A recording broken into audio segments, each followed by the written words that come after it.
درد کا مینار۔ ایک روز میری واک شاید کچھ لمبی ہی ہو گئی تھی۔ صبح نماز کے وقت کا نکلا ہوا ظہر کا وقت پڑ گیا اور میں اپنی لگن میں مگن کسی نامعلوم منزل کی طرف رواں تھا۔ اکثر ایسا ہوتا کہ اندر کی چکی چل پڑی تو چل ہی پڑی۔ چلتے چلتے ڈوبتے سورج کے ساتھ ڈوبنے میں ہی پتہ چلتا تھا کہ کہاں سے کہاں آ نکلے ہیں۔ جہازوں کے گھنٹوں کے سفر چکی کے ساتھ لمحوں میں کٹ گئے، محسوس تک نہ ہوا، اور یہ بھی شاید کوئی ایسا ہی سفر تھا۔ گھڑی ٹٹولی، معلوم ہوا کہ عصر لگ گئی ہے۔ نماز کے بعد دور نزدیک نظر دوڑائی، چرند نہ کوئی پرند، دور دور تک کھلیان، میدان، ٹیلے، کھالے، کھائیاں یا پھر سمندر، آوارہ بادل، دور دور نظر آتے ہوئے جہاز۔ اب ایک عجیب سا علاقہ شروع ہو گیا تھا۔ سمندر بہت نیچے اور زمین بہت اوپر تھی۔ سمندر کے ساتھ عمودی کھڑے ہوئے تودے، شاید سمندر کے کٹاؤ کی وجہ سے ایسا ہوا ہو۔ انگلستان، خاص طور پہ ڈوور کے ساحل بھی ایسے ہی ہیں۔ بعض جگہوں پہ 200 فٹ اونچے تودے اور پھر اوپر زمین۔ یہاں بھی یہی صورت تھی۔ ظاہر ہے کہ میں اب آگے نہیں جا سکتا تھا، بالکل وہی اسکاٹ لینڈ والے جزیرے آئیبات والی صورتحال۔ میں کچھ پیچھے پلٹ آیا اور ایک مناسب سی جگہ دیکھ کر اوپر چڑھ آیا۔ سمندر بہت نیچے رہ گیا تھا۔ سب سے پہلے جو چیز نمایاں نظر آئی وہ ایک بلند مینار تھا۔ اس کے نیچے جیسے کوئی صدیوں پرانا اجڑا ہوا قبرستان ہو۔ ٹوٹی پھوٹی شکستہ سی دیواریں، جا بجا بکھرے ہوئے تراشیدہ نا تراشیدہ پتھر، سوکھے ہوئے درخت، استبلوں کے لیے باڑوں کے نشانات، کچھ منہدم سی کوٹریاں اور صحن۔ ایک عجیب سی شکست و ریخت اور بربادی و تاراجی مجھے اس قطع زمین پہ اپنی پرچھائیاں ڈالے ہوئے نظر آ رہی تھی۔ لگتا تھا جیسے کوئی آفت آئی اور ہنستی بستی مسکراتی ہوئی اس چھوٹی سی بستی کو روند کر گزر گئی۔ کچھ قبروں کے نشانات بھی دکھائی دیے، ٹوٹے پھوٹے خطبے اور سنگی روحیں، آدھی اوپر اور آدھی زمین میں دھسی ہوئی۔ ذرا اور آگے بھاری پتھروں کا ایک بڑا سا چبوترا جس کے نیچے سے پتھریلی سیڑھیاں شاید اس کے تہہ خانے میں اترتی تھیں۔ اسی دروازے پر پرہیبت بھاری پتھروں سے بنا ہوا روشنی کا مینار کھڑا تھا۔ 4 منزلوں کے اوپر آتشی روشنیاں گھمانے والے ٹوٹے پھوٹے زنگ آلود آلات لٹکے پڑے تھے۔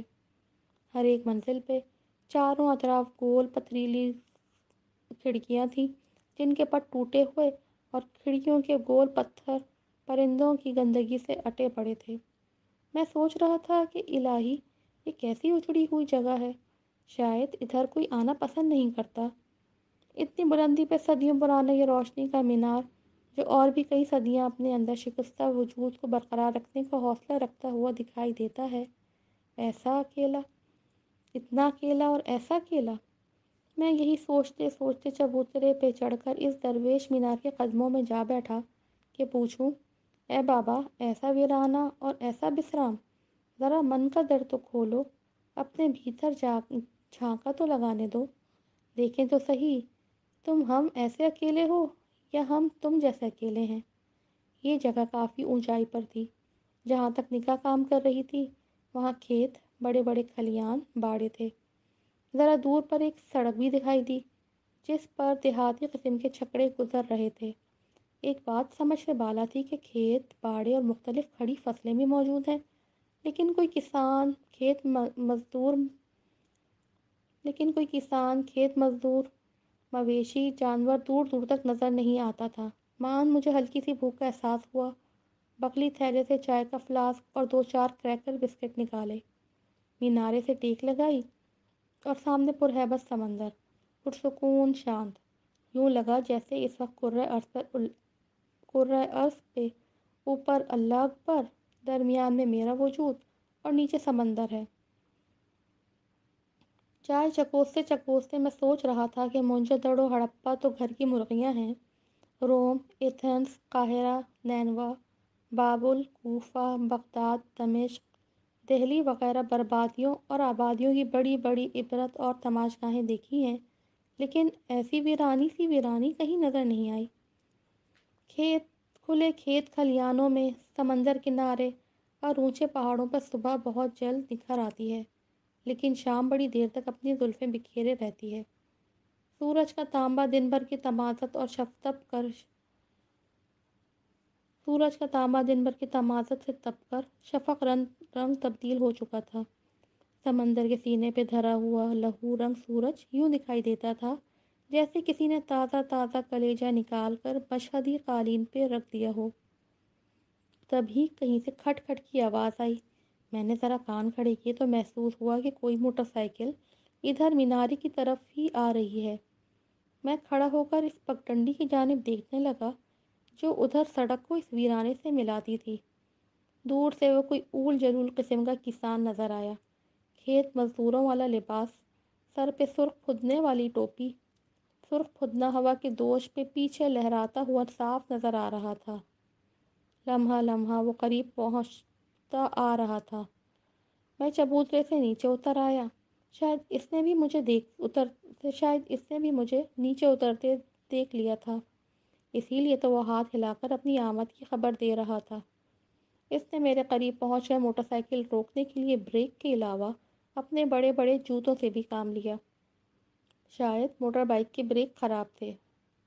موٹر بائیک کو قریب سے دیکھا، وہ کوئی پرانی جرمن فوجی موٹر سائیکل تھی جس کی سائیڈ میں ایک انڈے کی شکل کی نشست جڑی ہوئی تھی۔ اس موٹر سائیکل کے 3 پہیے ہوتے ہیں مگر وہ اکیلا تھا۔ اضافی نشست پہ کھانے پینے کا سامان، کچھ پھل اور سبزیاں رکھی ہوئی تھی۔ سرخ ٹماٹر سی رنگت والا یہ کسان بڑا چاقو چوبند اور حشاش بشاش سا دکھائی دیا۔ اس نے ایک بلند سے قہقہے کے ساتھ مجھے شاید شام کا سلام کیا تھا۔ نیچے اتر کر اس نے مسافر کے لیے ہاتھ بڑھایا، معانقہ بھی کرنے کی کوشش کی مگر میں 2 قدم پیچھے ہو لیا۔ اب خدا جانے وہ مجھے کیا کچھ کہتا یا پوچھتا رہا، میں بس سر ہلا ہلا کر یس یس ہی کرتا رہا کیونکہ میں اتنی ہی اسپینش جانتا تھا جتنی وہ انگلش سمجھتا ہوگا۔ ہم دونوں ہی ایک دوسرے کے لیے ایک طرح کے گونگے تھے۔ باتیں کرتے کرتے اس نے سامان کا تھیلا اور پھل سبزیاں وغیرہ اٹھائیں اور اپنی ترنگ میں چبوترے کے نیچے بنی ہوئی شکستہ سی پتھریلی سیڑھیوں سے اتر کر کہیں غائب ہو گیا۔ ان سیڑھیوں کے آس پاس خود رو کانٹے دار جھاڑیاں سی تھی۔ میں نے یہاں پہنچتے ہی یہ سیڑھیاں دیکھ لی تھی جو شاید مینارے کے نیچے کسی تہہ خانے کی طرف اترتی تھی۔ اس کسان کے سیڑھیوں سے نیچے اترنے کے بعد میں بھی ذرا سا آگے بڑھ کر سیڑھیوں والے راستے کو دیکھنے لگا کہ یہ کسان سامان لے کر کہاں اتر گیا ہے۔ تھوڑی دیر بعد وہ جس طرح قینچی سا کترتا ہوا گیا تھا ویسے ہی سروتے سا کاٹتا ہوا اوپر آ گیا۔ وہ اب بھی مجھ سے یوں مخاطب تھا جیسے میں اس کا کوئی لنگوٹیا ہوں اور اس کی ہر ادا اور ہر بات سمجھ رہا ہوں۔ اس کو میرے کسی جواب کی شاید ضرورت ہی نہیں تھی اور نہ اس سے کوئی غرض مطلب کہ میں کون ہوں، کیا ہوں اور یہاں اس ویرانے میں اس وقت بے وقت کیا کر رہا ہوں۔ وہ زمین دوست خانے سے کچھ فالتو چیزیں، اندھلے کپڑے، خالی برتن اور کچھ کاٹ کباڑ اٹھا کر لایا تھا جو اس نے موٹر سائیکل کی سائیڈ کار میں ٹھونس ٹھانس دیا، مگر کیا مجال جو اس دوران ایک لمحے کے لیے بھی اس کی اندھک زبان رکی ہو۔ وہ اپنے اس رنگ میں مجھ سے اور اپنے آپ سے باتیں کرتا ہوا ایک بار پھر سیڑھیوں سے نیچے اتر گیا۔ اب میں اوپر کھڑا اس سوچ میں گم تھا کہ اس کے پیچھے پیچھے میں بھی نیچے جاؤں یا نہ جاؤں کہ وہ یب یب کرتا ہوا پھر اوپر آ رہا۔ اب کس کے ہاتھوں میں پلاسٹک کے 2 بھاری سے لفافے تھے جنہیں اٹھائے ہوئے وہ سمندر کی جانب بڑھ گیا۔ میں اسے دیکھ رہا تھا۔ وہ سمندر کے رخ اپنے اس ٹیمپو میں ہوا سے باتیں کرتا ہوا جا رہا تھا۔ آخری کنارے پر پہنچ کر اس نے وہ لفافے سمندر میں پھینک دیے جنہیں سطح سمندر تک پہنچنے میں بھی شاید کچھ وقت لگا ہوگا کیونکہ اس جگہ سے سمندر بہت ہی نیچے تھا۔ وہ اپنے ہاتھ بازو لہراتا ہوا سے باتیں کرتا ہوا واپس آ رہا تھا۔ کبھی وہ مجھے مقبوض الحواس دکھائی دیتا، کبھی اجڑ بیوقوف کسان اور کبھی ٹھیٹھ اسپینش۔ میں نے دیکھا ہے کہ اسپینش بڑے باتونی، ہنسوڑے اور بیوقوف سے دکھائی دینے والے ہوتے ہیں۔ پہلی دونوں باتیں 100% درست ہیں۔ تیسری بات کہ وہ بیوقوف دکھائی دیتے ہیں یہ بھی درست ہے، لیکن وہ اندر سے بڑے صحیح، سمجھدار اور مخلص ہوتے ہیں۔ 3 چیزیں ان کی زندگی ہیں: اول بھینسے سے لڑائی کرنا، دوم موسیقی سے لطف اندوز ہونا، سوم عشق کرنا۔ سورج ڈوب رہا تھا اور میں سوچ رہا تھا کہ میں دوسروں کو پاگل، بیوقوف، مقبوض الحواس اور نہ جانے کیا کیا سمجھ لیتا ہوں مگر میں خود کیا ہوں؟ دیکھا جائے تو مجھ جیسا احمق اور گاؤدی شاید ہی کوئی ہو۔ کوئی تک بنتی ہے کہ صبح کا گھر سے نکلا ہوا، شام سر پہ، رات سامنے، اور ابھی تک گھاٹ کا علم نہیں۔ نہ یہ سدھ کہ یہ کون جگہ کون سی ہے، واپسی کا کوئی سامان ہے بھی کہ نہیں۔ وہ پاگل کسان میرے پاس سے ہوائی باتیں کرتا ہوا یوں گزر گیا جیسے کالا شاہ کاکوں کے اسٹیشن سے تیز گام دامن بچا کر نکل جاتی ہے۔ وہ واپس جانے کے سلسلے میں اپنی پھٹیچر موٹر سائیکل کو اسٹارٹ کرنے کی کوشش کر رہا تھا۔ پرانی موٹروں اور پرانے بڈھوں کو رواں دواں رکھنے کے لیے کچھ نہ کچھ تردد تو کرنا ہی پڑتا ہے۔ اس کی زبان اور پاؤں دونوں چل رہے تھے۔ وہ لگاتار پاؤں مار مار کر اسے اسٹارٹ کرنے کی کوشش کر رہا تھا۔ میں خود ہی بے شرموں کی طرح اس کے پاس چلا گیا۔ انگریزی میں اسے کہا کہ پلگ اور پیٹرول وغیرہ چیک کر لو۔ اب خدا جانے اس کے پلے کچھ پڑا یا نہیں، البتہ اس نے جواب میں جو انگریزی بولی وہ تو بالکل میری سمجھ نہیں آئی، جبکہ میں اس کے ہر لفظ پہ یوں اثبات میں سر ہلا رہا تھا جیسے میں اس کے منہ سے نکلے ہوئے ایک ایک حرف کو پورے سیاق و سباق کے ساتھ سمجھ رہا ہوں۔ میں جانتا تھا کہ میری انگریزی اس گدھے کے سر پہ سے گزر گئی ہے۔ اب میں نے گفتگو کا انٹرنیشنل طریقہ اختیار کیا۔ موٹر سائیکل کی ٹنکی اور پلگ کو چھو کر ہاتھ کے مختلف انداز بنا کر انہیں چیک کرنے کا اشارہ کیا۔ میرے اشارے وہ سمجھ گیا تھا، لیکن مشورے پر عمل کرنا اس نے شاید کچھ مناسب نہ سمجھا۔ البتہ اونچی اونچی کچھ سلواتیں سناتے ہوئے اس نے زور سے اس کے انجن کی پسلی پہ لات جما دی۔ یقین کرنا پڑے گا کہ اس کے بعد ایک ایک سے دھڑ دھڑ کی آواز کے ساتھ انجن تو اسٹارٹ ہو گیا، اس پہ اس نے ایک نعرہ مستانہ بلند کیا، پھر شاید اس کے بنانے والوں کی شان میں کوئی قصیدہ پڑھا، پھر دوسری جانب گھوم کر ایک اور دھر دی۔ اس تازہ پہ انجن ایسا بکٹک بھاگا جیسے ابھی ابھی 0 میٹر اسٹارٹ ہوا ہو۔ پھر اس نے میری جانب داد طلب نظروں سے دیکھتے ہوئے کچھ ارشاد فرمایا، جس کا ترجمہ یہی ہو سکتا تھا کہ دیکھا، لاتوں کے بھوت باتوں سے نہیں مانتے۔ وہ ایک فاتحانہ انداز سے موٹر سائیکل پہ سوار ہوا کہ الیگزینڈر دی گریٹ یعنی سکندر اعظم بھی اپنے گھوڑے پہ ایسی شان استغنا سے سوار نہ ہوتا ہوگا۔ سورج اب ناک کے بعد آنکھوں تک ڈوبنے پہ آ گیا تھا۔ اس کی آخری دم توڑتی ہوئی زرد زرد سی کرنیں اس للو جگدر کے چہرے پہ ایک عجیب احمقانہ سا تاثر ابھارے ہوئے تھیں۔ میرے دل میں تھا کہ یہ بیوقوف رخصتی پہ مجھ سے ضرور پوچھے گا کہ تم کون ہو، یہاں کیوں اور کیسے پہنچے ہو، کہاں سے آئے ہو اور کہاں جاؤ گے، مگر توبہ کیجیے کہ اس نے مجھے کوئی اہمیت دی ہو۔ وہ تو یوں مجھ سے سلوک کر رہا تھا جیسے میں ہمیشہ سے یہیں رہا ہوں اور اس کا پرانا لنگوٹیا ہوں۔ جب میں نے دیکھا کہ اب وہ 1 2 3 کہنے والا ہے تو میں نے ہڑبڑا کر اشاروں، کنائیوں اور آسان انگریزی میں اسے بتانے کی کوشش کی کہ اللہ کے بندے، مجھے کہاں اس خوفناک ویرانے میں چھوڑے جا رہے ہو، مجھے بھی ساتھ بٹھاؤ اور کم از کم اس سڑک تک تو چھوڑ جاؤ جدھر سے مجھے کسی شہر کی تک کی سواری میسر آ سکے۔ میں اپنی انگریزی ہانک رہا تھا، وہ اپنی اسپینش جھونک رہا تھا۔ اب تو میرے ہاتھوں کے اشارے بھی اس کی سمجھ میں نہیں آ رہے تھے۔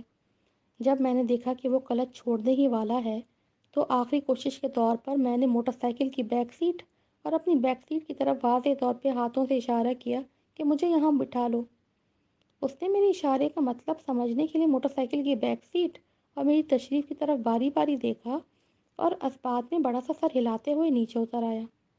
پیٹرول کی ٹنکی کے پاس سے ایک پرانا کپڑا گھسیٹ کر باہر نکالا۔ میں خوش ہوا کہ وہ میرے بیٹھنے کے لیے پچھلی سیٹ کی جھاڑ پونچھ کرے گا، مگر اس نے کپڑے سے اپنے جوتے صاف کیے اور پھر اچانک سائڈ کار پر چڑھ کر ایک زور کی دولتی بیک سیٹ پہ جھاڑی۔ پھر وہ نیچے اتر کر میری جانب پڑھا۔ پتہ نہیں زور زور سے کیا کہہ رہا تھا، میرا خیال یہی ہے کہ وہ مجھے مشورہ دے رہا تھا کہ ادھر سمندر اور ادھر اور ڈوبتے سورج کی جانب منہ کر کے ہلکا سا مرغا بن کر اپنی تشریف واضح کرو تاکہ میں بھرپور لات جما سکوں۔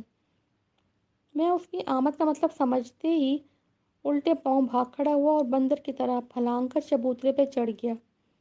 وہ نیچے موٹر سائیکل کی بیک سیٹ اور اشارے سے میری بیک سیٹ کے متعلق کچھ زور زور سے کہہ رہا تھا اور مجھے نیچے اترنے کے اشارے کر رہا تھا۔ پر توبہ کیجیے، میں تو یہ فیصلہ کر چکا تھا کہ اگر وہ میری بیک سیٹ پہ لات جمانے کے لیے چبوترے کی جانب بڑھا تو میں سیدھا وہاں سے سمندر کی جانب بھاگ لوں گا، چاہے مجھے 3 فٹ کی بلندی سے چھلانگ ہی کیوں نہ لگانی پڑے۔ خیر، اس کی نوبت اس لیے نہ آئی کہ وہ میرے بجائے موٹر سائیکل کی بیک سیٹ کو ایک اور لات لگا کر اور خوب زور زور سے مجھے سلواتیں سناتا ہوا واپس چلا گیا۔ میں نیم اندھیرے میں دور تک اسے جاتے ہوئے دیکھ رہا تھا، سوچ رہا تھا کہ الہی، آج اس پاگل سے واسطہ پڑ گیا تھا۔ پھر سوچنے لگا، میں نیم اندھیرے میں دور تک اسے جاتے ہوئے دیکھ رہا تھا، سوچ رہا تھا کہ الہی، آج کس پاگل سے واسطہ پڑ گیا تھا۔ پھر سوچنے لگا کہ وہ یہاں کیوں آیا تھا؟ چبوترے کے نیچے والی سیڑھیوں سے اتر کر وہ کہاں گیا تھا؟ وہ کچھ لے کر گیا تھا اور کچھ اٹھا کر باہر لایا۔ اس کا مطلب ہے نیچے کسی جگہ کوئی ہے جس کی کچھ ضرورتیں ہیں، وہ کھاتا پیتا اور کپڑے پہنتا ہے۔ اس کا کچھ کاٹ کباڑ بھی ہوتا ہے جو سمندر میں پھینکا جاتا ہے۔ وہ کون ہے؟ ادھر کیوں ہے؟ اور یہ نیم پاگل دیوانہ سٹھیایا اور کھسکا ہوا کون ہے؟ اور اگر یہ ایسا ہے تو وہ کیسا ہوگا جو نیچے کہیں موجود ہے؟ کوئی جرائم پیشہ چور، ڈاکو؟ میں چبوترے پہ نیچے پاؤں لٹکائے کر بیٹھ گیا۔ میرے پاؤں کے عین نیچے وہ سیڑھیاں تھیں جو کہیں مزید نیچے جا کر غائب ہو جاتی تھیں۔ فوری ضرورت کے 2 کام اہم تھے، ایک نماز، دوسرا فوری طور پر یہاں سے نکل لینا، تاکہ مزید کسی بدمزگی میں پھنسنے کے بجائے اندھیرا گہرا ہونے سے پہلے پہلے کسی قریبی شاہراہ تک پہنچا جا سکے جو مجھے شہر تک لے جائے۔ وضو کی بھی ضرورت تھی، اور اس کے لیے پانی دور نیچے سمندر میں تو تھا، مگر آس پاس کہیں دکھائی نہیں دے رہا تھا۔ جہاں چرند پرند، مکھیاں، مچھر اور انسان تک نظر نہ آئے، وہاں پانی کا کیا مقام؟ بہرے طور تیمم کیا، وہیں چبوترے پہ چادر بچھا کر سجدہ ریز ہو گیا۔ سورج غروب ہو چکا تھا، مگر اس کے باوجود اونچائی اور کھلی فضا ہونے کی بنا پہ مناسب سی روشنی تھی، آس پاس دیکھا جا سکتا تھا۔ نماز کے بعد دعا سے پہلے انگلیوں پہ ورد کرتے ہوئے سوچ رہا تھا کہ فارغ ہوتے ہی موٹر سائیکل والی پگڈنڈی پہ ہو لوں گا، کسی نہ کسی شاہراہ تک رسائی تو ہو ہی جائے گی، وہاں سے پھر اللہ مالک ہے۔ پن ٹارچ میرے پگلی بیگ میں تھی۔ دعا کے بعد میں اٹھنے کا جتن کر رہا تھا کہ قریب ہی سے کہیں انسانی خسر پسر کی سرسراہٹ سی ابھرتی ہوئی محسوس ہوئی۔ میں ملگجے سے نیم اجالے میں ادھر ادھر دیکھنے لگا۔ مجھے مستعد پا کر وہ خسر پسر کرنے والے شاید خاموش ہو گئے تھے۔ میں نے تھیلے سے ٹارچ نکالی اور چبوترے سے نیچے اتر آیا۔ شاید میں ان کی توقع کے خلاف فوری طور پہ نیچے کود آیا تھا، یا انہیں کہیں روپوش ہونے میں دیر ہو گئی۔ مجھے 2 سائے جو سرتاپا چادروں یا چیتڑوں میں لپٹے ہوئے تھے، بصدر دقت اور آہستگی سے نیچے سیڑھیوں پہ اترتے ہوئے نظر آئے۔ شاید وہ اپاہج یا لنگڑے تھے۔ ایک سائے نے دوسرے کو سہارا دے رکھا تھا۔ میں نے فوراً روشن ٹارچ کا رخ ان کی جانب پھیر دیا، مگر وہاں مجھے سوائے تاریکی، جھاڑ پھوس، شکستہ پتھروں کے اور کچھ بھی دکھائی نہ دیا۔ میں اوپر سیڑھیوں کے دہانے پہ کھڑا سوچنے لگا کہ یہ لوگ کون ہو سکتے ہیں۔ شاید یہ وہی لوگ تھے جن کی ضرورت کا سامان پہنچانے اور ان کا فضلہ کچرا سمندر میں ٹھکانے لگانے وہ موٹر سائیکل والا احمق یہاں آیا تھا۔ واقعی ایسے ویرانوں میں رہنے والے، ایسے اندھیروں تنہائیوں کے خوگر چمگادڑوں کی چاکری کے لیے ایسے ہی الو ہونے چاہیے جو چاروں گانٹ کے فارغ ہوں۔ میری چیخ نکلتے نکلتے رہ گئی جب ایک موٹی بلی برابر چوہا جو بڑی تیزی کے ساتھ نیچے سے اوپر آیا، میرے دونوں پاؤں کے درمیان سے گزرتا ہوا کہیں غائب ہو گیا۔ اتنا بڑا چوہا شاید میں نے زندگی میں پہلی مرتبہ دیکھا تھا۔ اگر اس کی دم پتلی، لمبی اور چہرہ لمبوترا نہ ہوتا تو میں اسے بلی ہی سمجھتا۔ کراہت سے مجھے متلی سی آ گئی۔ سوچنے لگا کہ ابھی تو صرف چوہا نکلا ہے، اس کے پیچھے کوئی خوفار آنکھوں سے شعلہ برساتی بلی نکلے گی، پھر کوئی خون آشام چمگادڑ، ابابیلیں، الو، ان کے بعد کوئی ڈریکولا دانت نکوستا ہوا اوپر آئے گا۔ مجھے وہ دونوں سائے کچھ اسی قسم کی چیز ہی لگے۔ تجسس اور کچھ مزید جاننے کا لبکہ ہر انسان میں کم و بیش موجود ہوتا ہے۔ کمزور قوت ارادی اور عام علم و فہم کے لوگ کسی چیز کے پیچھے ہاتھ دھو کر نہیں پڑتے، ملی ملی اور نہ ملی نہ ملی کر کے وہ کسی اور جانب نکل جاتے ہیں۔ مگر مضبوط قوت ارادی قوی الاعصاب، خپتی اور مخصوص علمی طبع و فکر کے لوگ بڑے خطرناک اور ہٹ کے پکے ہوتے ہیں۔ نتیجہ چاہے کچھ بھی برآمد ہو، وہ وہی کچھ کر گزرتے ہیں جو ان کے من میں سمایا ہوتا ہے۔ میرے اپنے خیال میں میرا شمار بھی انہی خپتی، جنونی اور ضدی لوگوں میں ہوتا ہے۔